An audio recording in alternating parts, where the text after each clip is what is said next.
All right, I'm the flat rate master, and let's talk about, well, a quick scanner. Now this is my Autel AL319. I don't think they actually make this one anymore. The newer one has raised buttons and, well, beeps at you. It's annoying. You're sitting there test driving a car, trying to set monitors, and it's beeping at you, annoying the snot out of you. And this one, in case you can't tell, is getting a little worn. This has been something I've had for many, many years.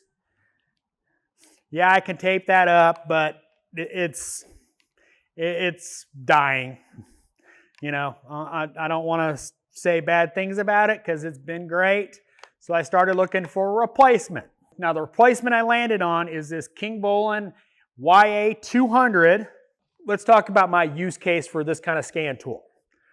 I generally use it as a quick way to clear codes, because generally I'll do the big scan, all systems scan, and then I will diagnose it, pull it out, wait for approvals and parts and all that kind of stuff, and we'll bring it back in. Now I've already done a full system scan, so I know codes in every system. Always do a pre-scan for all modules if software allows it, if the car's new enough, so you can verify that you won't have a comeback from an ABS light or TPMS light or something else.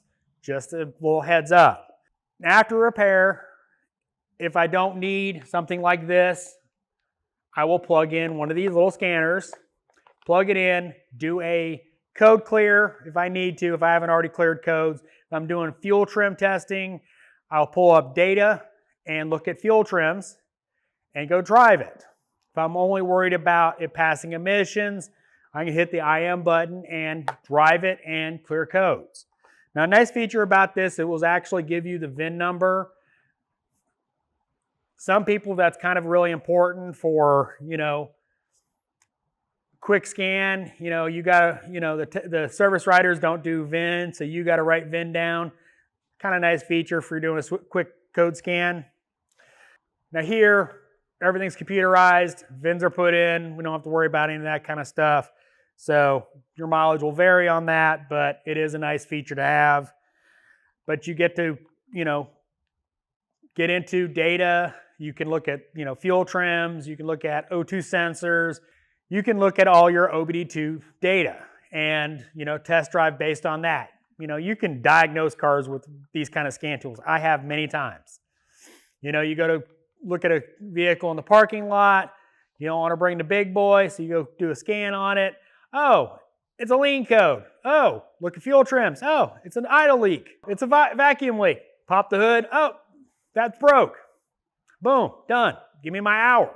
So another feature about the tool is you can graph data, always a good feature, as well as monitor and graph battery voltage. So if you have a concern of a charging system problem that's causing other drivability problems, you can monitor that. So just, cool features.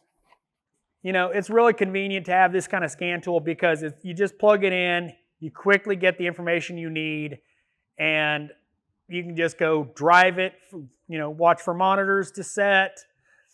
You can plug it in, I'm kind of spoiled to have multiple scan tools, so it's easier for me than a lot of people. Most techs will only have like one scan tool. So sometimes I'll be doing a scan on a vehicle, need to clear codes and, let it warm up. If you're monitoring for a, PO128 thermostat code, you cook this up, put the data pit on coolant temperature and watch it heat up while you're doing other work. Now I'll put a link in the description along with some discount codes. Thanks for watching. I am the Flat Rate Master.